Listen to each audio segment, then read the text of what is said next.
নারীর প্রতি সহিংসতা বা নারীর প্রতি নির্যাতন রেপের মতো কেসে ইনভেস্টিগেশন যে অফিসার ছিলেন, ইনভেস্টিগেশন অফিসার যখন 30 দিনের মধ্যে তদন্ত কাজ সম্পন্ন করতে না পারলে ওনাকে চেঞ্জ করে আরেকজনকে দেওয়া হতো, আরেকজন না পারলে তাকে চেঞ্জ করে আরেকজনকে দেওয়া হতো।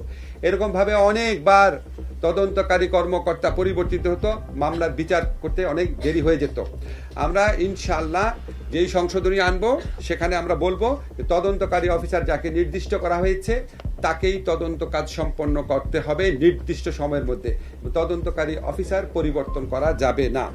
এবং এই যে তদন্তের সময় সেটাও আমরা অর্ধেক করে দিচ্ছি। আগে ছিল 30 দিন, এখন আমরা 15 দিন করে দিচ্ছি। বিচারের জন্য আগে সময় ছিল যেটা, সেটাও আমরা অর্ধেক করে দিচ্ছি। 90 দিনের মধ্যে ধর্ষণের মামলায় 90 দিনের মধ্যে বিচার করতে হবে।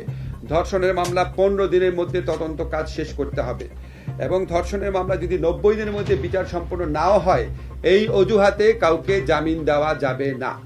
আগে ছিল 180 দিনের মধ্যে বিচার না হলে জামিন দেওয়া যেত এই গ্রাউন্ডে, এখন কোনো জামিন দেওয়া হবে না ধর্ষণের মামলার ক্ষেত্রে।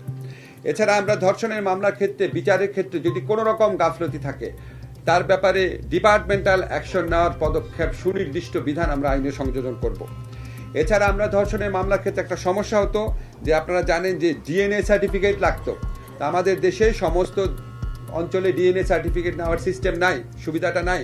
ফলে এই ডিএনএ সার্টিফিকেট নেওয়ার জন্য শুধু যে ভিকটিম তার না, অ্যাকিউজ যে পার্সন আসামি তারও ডিএনএ একটা ফরেন্সিক রিপোর্ট লাগতো। এই ডিএনএ ফরেন্সিক রিপোর্ট করার সুযোগ সুবিধা অত্যন্ত অপ্রতুল।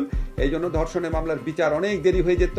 তো আমরা স্টেক হোল্ডারের সাথে আলাপ করে একটা সংশোধনী আনবো যে উপযুক্ত ক্ষেত্রে বিচারক যদি মনে করে শুধুমাত্র মেডিকেল সার্টিফিকেটের ভিত্তিতেই এই মামলার বিচার কার্য এবং তদন্ত কার্য চালানো সম্ভব, তাহলে সেরকম ব্যবস্থা উনি নিতে পারবে। আপনারা মাগুরের ঘটনা যদি দেখেন, মাগুরার ঘটনার মতো ক্ষেত্রে এরকম আরও অনেক ঘটনা ঘটতে পারে যেখানে আসামিরা হাতে নাতে ধরা পড়ে। সেখানে আমরা ডিএনএ সার্টিফিকেট পাওয়ার জন্য সময়ক্ষেপণ রোধ করার কল্পে এই পরিবর্তনটা আনার চিন্তা করছি। আরেকটা হচ্ছে আমাদের সরকারের পক্ষ থেকে সমস্ত ডিস্ট্রিক্টে ডিএনএ ফরেন্সিক ল্যাবরেটরি স্থাপন করার জন্য অচিরেই ব্যবস্থা নেওয়া হবে, পদক্ষেপ নেওয়া হবে।